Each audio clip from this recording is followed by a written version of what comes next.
नमस्कार दोस्तों, आप सभी का स्वागत है क्लास 12th की भौतिक विज्ञान की सीरीज में। और ये आज का पार्ट नंबर 2 होने वाला है, जहां पे आज हम आवेश के गुणधर्म के विषय में बात करने वाले हैं, अर्थात चार्ज की प्रॉपर्टीज क्या होती हैं। तो बिना देर किए करते हैं आज का वीडियो स्टार्ट। तो सबसे पहले समझते हैं कि विद्युत आवेश की जो एक प्रॉपर्टी होती है, जिसको हम कहते हैं विद्युत योज्यता, अर्थात ये योज्यता क्या होती है उसको बात किया जाए कि विद्युत आवेश की योज्यता का गुणधर्म क्या होता है।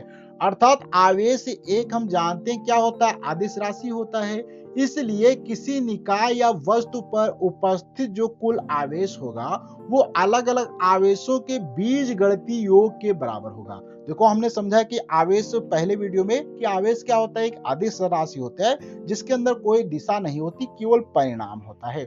और जब भी कोई अदिश राशियां होती हैं तो उनको जोड़ने का जो नियम होता है वो बीजगणितीय नियम होता है। अर्थात प्लस का प्लस के साथ में लो, माइनस का माइनस के साथ में लो और उन सभी को आपस में जोड़ दो। जैसे कि एग्जाम्पल से समझते हैं, यदि किसी वस्तु पर कुल आवेश शून्य है तो उस वस्तु को हम लोग क्या कहेंगे, उदासीन कहते हैं। यदि मान लो किसी निकाय में n आवेश है, जैसे कि Q1 है, Q2 है, Q3 डायरेक्ट इस प्रकार से दिए गए हो, तो निकाय का कुल आवेश क्या रहेगा, Q बराबर Q1 plus Q2 plus Q3 direct Q1। अर्थात जितने भी आवेश हैं उन सभी को आप बीजगणितीय योग के साथ में जोड़ दो। थोड़ा सा आगे बात करते हैं, इसको एग्जाम्पल से समझते हैं। जैसे कि यहाँ पे आप देख सकते हैं, मान लो किसी निकाय में 1 कूलाम दिया गया है, 1 कूलाम प्लस का माइनस का 3 कूलाम, इस प्रकार से आवेश यहाँ पे आप देख सकते हैं दिए गए हैं, जो कि अलग अलग साइन के साथ दिए गए। रेड वाले यहाँ पे मैंने माइनस साइन के साथ लिया है और यहाँ पे पॉजिटिव वालों को नीले कलर के साथ। तो इन सभी को आप जोड़ देंगे बीजगणितीय योग के साथ में, तो आपको देखने को मिलेगा कि यहाँ पे जो इसका रिजल्टेंट आएगा वो -1, अर्थात इस बॉडी के ऊपर जो होगा वो -1 का कूलाम आवेश यहाँ पे आपको देखने को मिल जाएगा। अब यहाँ पे हम बात करते हैं थोड़ा सा इसकी दूसरी प्रॉपर्टी पे कि आवेश जो होता था, वैद्युत आवेश क्या होता है, वो संरक्षित रहता था, कंजर्वेशन ऑफ द चार्ज। अर्थात किसी भी विलगित निकाय का कुल आवेश हमेशा संरक्षित रहता है। विलगित का मतलब है अगर कोई ऑब्जेक्ट आपके पास अलग है, जैसे कि मान लो हमारे पास ये यहाँ पे माउस है और ये हमारे पास यहाँ पे पेन है, तो इस माउस पे जितना आवेश होगा वो हमेशा उतना ही आवेश रहेगा अगर इस पे बाहर से कोई हम आवेश ना डालें। इसी प्रकार से इस पे जितना आवेश है वो हमेशा उतना ही रहेगा।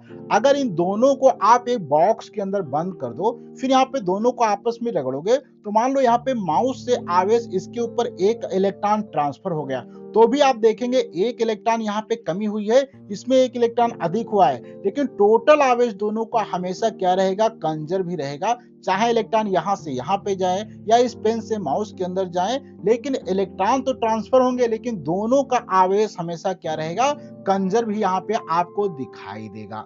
इसी प्रकार से कहा गया है कि आवेश संरक्षण नियम के अनुसार आवेश को ना तो उत्पन्न किया जा सकता है और ना ही नष्ट किया जा सकता है, इसे एक वस्तु से दूसरी वस्तु पे स्थानांतरित किया जा सकता है। अर्थात वस्तु मान लो यहाँ पे ए वस्तु है और यहाँ पे मान लो बी वस्तु है, तो ए वस्तु पे ना ही आप आवेश ऑटोमेटिक उत्पन्न कर सकते हैं, ना ही यहाँ पे किसी आवेश को नष्ट कर सकते हैं। जैसे कि मान लो यहाँ पे 11 इलेक्ट्रॉन्स हैं और 11 ही यहाँ पे प्रोटॉन्स हैं। इसी प्रकार से यहाँ पे मान लो 11 इलेक्ट्रॉन्स हैं और 12 यहाँ पे प्रोटॉन्स हैं।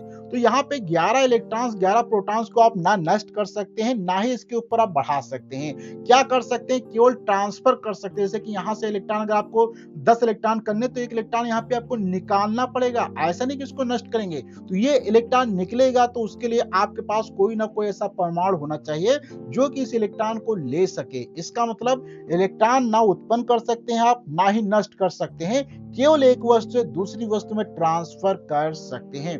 आप थोड़ा सा आगे बात करते हैं, इसी को एक एग्जांपल से समझते हैं। जैसे कि मान लो यहाँ पे इलेक्ट्रॉन युग्म विन्यास में क्या होता है, एक इलेक्ट्रॉन नेगेटिव और पॉजिट्रॉन को जब आपस में मिलाया जाता है तो 2 गामा किरणें बनती हैं। और यहाँ पे आवेश आप देखेंगे, जितना इलेक्ट्रॉन का आवेश है उतना पॉजिटिव का, दोनों का आवेश 0। अर्थात इधर यहाँ पे आप देखेंगे तो भी आवेश आपको 0 दिखाई देगा, इधर आवेश देखेंगे तो भी 0 दिखाई देगा।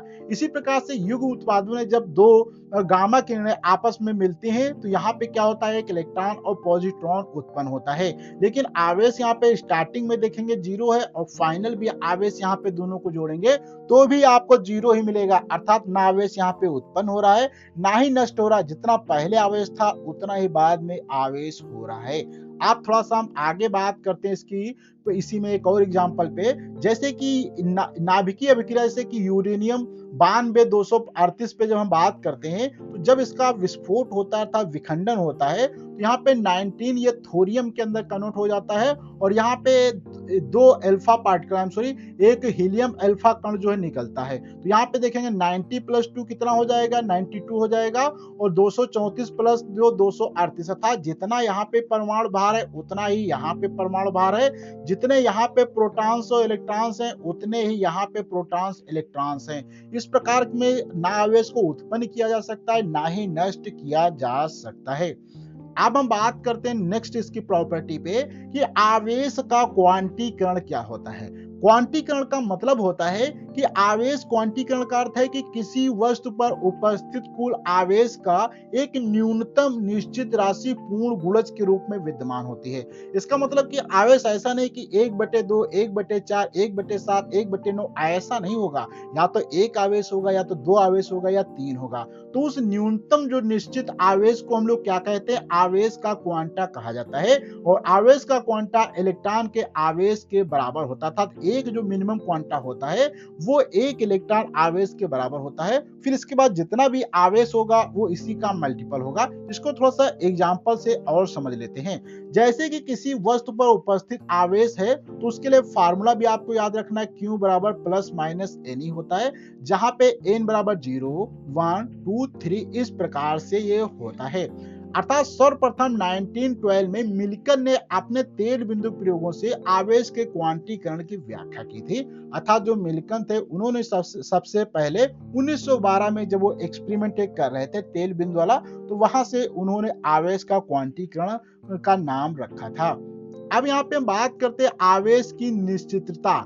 निश्चितता का मतलब क्या होता है कि आवेश बदलता नहीं है, चाहे आवेश जितनी तेजी के साथ में चल रहा हो। इसको थोड़ा समझते हैं कि आवेश की निश्चितता का अर्थ है कि किसी कण पर उपस्थित आवेश का मान वेग पर निर्भर नहीं करता।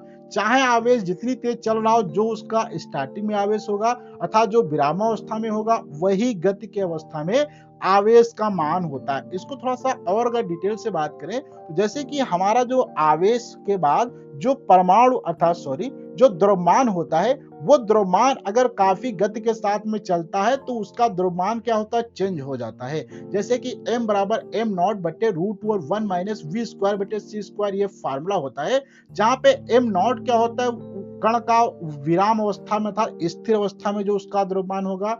c यहाँ पे प्रकाश का वेग है जिसका मान कितना होता है, 3 × 10⁸ मीटर/सेकंड होता है।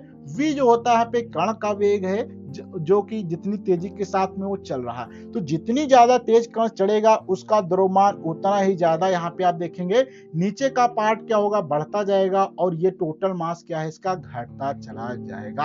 आप थोड़ा सा आगे बात करते हैं सजातीय आवेशों, अर्थात दूसरी प्रॉपर्टी है कि समान आवेश जो होते हैं उनमें क्या होता है, प्रतिकर्षण बल होता है। विजातीय था जो अलग अलग प्रकार के आवेश होते हैं उनमें आकर्षण पाया जाता है। जैसे कि कांच की छड़ के पास अगर कांच की छड़ को ले जाने पर, क्या प्लास्टिक की छड़ के पास प्लास्टिक की छड़ को ले जाने पर एक दूसरे में प्रतिकर्षण होता है। जैसे कि एग्जांपल से समझो कि मान लो दो कांच की छड़ों को आपने क्या किया है, दो कांच की छड़ों को आप जब रेशम के साथ में रगड़ेंगे तो दोनों कांच की छड़ों को अगर आपस में आप हैंग करेंगे, लटकाएंगे तो दोनों में एक दूसरे से प्रतिकर्षण होगा।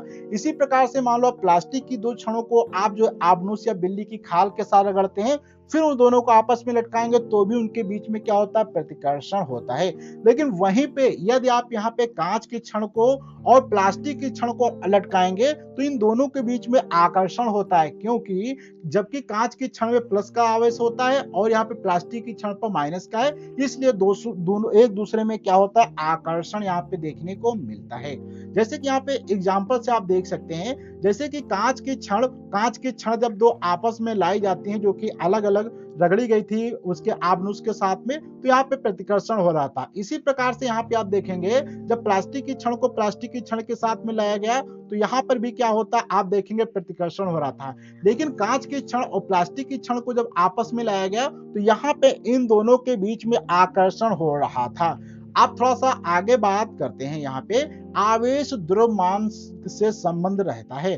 अर्थात हम जानते हैं कि किसी वस्तु से इलेक्ट्रॉन बाहर निकालने पर वस्तु धनावेशित या वस्तु पर इलेक्ट्रॉन रोपित करने पर वस्तु ऋणावेशित होती है। अर्थात वस्तु से अगर इलेक्ट्रॉन निकाले जाते हैं तो वो वस्तु धनावेशित हो जाती है, या वस्तु के अंदर जब इलेक्ट्रॉन डाले जाते हैं तो वस्तु ऋणावेशित हो जाती है। अर्थात तो इलेक्ट्रॉन स्थानांतरण से ही वस्तु आवेशित होती है। तो इसका मतलब यह है कि जब इलेक्ट्रॉन स्थानांतरण होगा तो वहां पे द्रव्यमान का तो चेंजेस होगा ही कुछ ना कुछ, क्योंकि इलेक्ट्रॉन का द्रव्यमान कितना होता है 9.10⁻31 जो होता है केजी होता है। अर्थात ये द्रव्यमान इसका बहुत कम होता है, लेकिन फिर भी तो कुछ ना कुछ द्रव्यमान होता है। तो इलेक्ट्रॉन का द्रव्यमान होने के कारण इलेक्ट्रॉन स्थानांतरण के समय स्थानांतरण अर्थात धनावेशित जब होगा तो उसमें क्या होता है द्रव्यमान उसका घट जाएगा। उदासीन में कोई आवेश नहीं होगा, ऋणावेशित में बढ़ जाएगा। देखो घट जाएगा क्योंकि धनावेशित का मतलब इलेक्ट्रॉन निकले हैं परमाणु से, इलेक्ट्रॉन जब निकलते हैं इसका मतलब द्रव्यमान घट रहा होगा। वहीं पे जब वस्तु में कोई इलेक्ट्रॉन न डाले जाएंगे न निकाले जाएंगे तो द्रव्यमान नहीं चेंज होगा। जबकि यहाँ पे इलेक्ट्रॉन जैसे उसके अंदर परमाणु में डालोगे इसका मतलब इलेक्ट्रॉन बढ़ रहे हैं, इसका मतलब क्या है द्रव्यमान यहाँ पे बढ़ रहा है। आप थोड़ा सा यहाँ पे बात करते हैं लास्ट में कि वस्तु के आवेशन के कारण द्रव्यमान परिवर्तन था डेल्टा एम जो होता है वो n डॉट एम के बराबर होता है। अर्थात कितने इलेक्ट्रॉन का स्थानांतरण होगा वो यहाँ पे मल्टीप्लाई करके घटाया जाता है, जो कि डेल्टा एम यहाँ पे हमने समझा।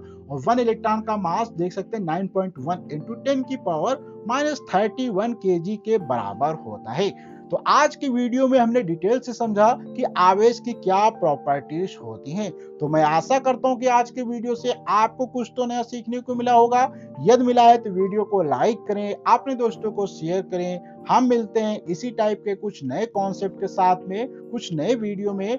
तो जब तक के लिए धन्यवाद।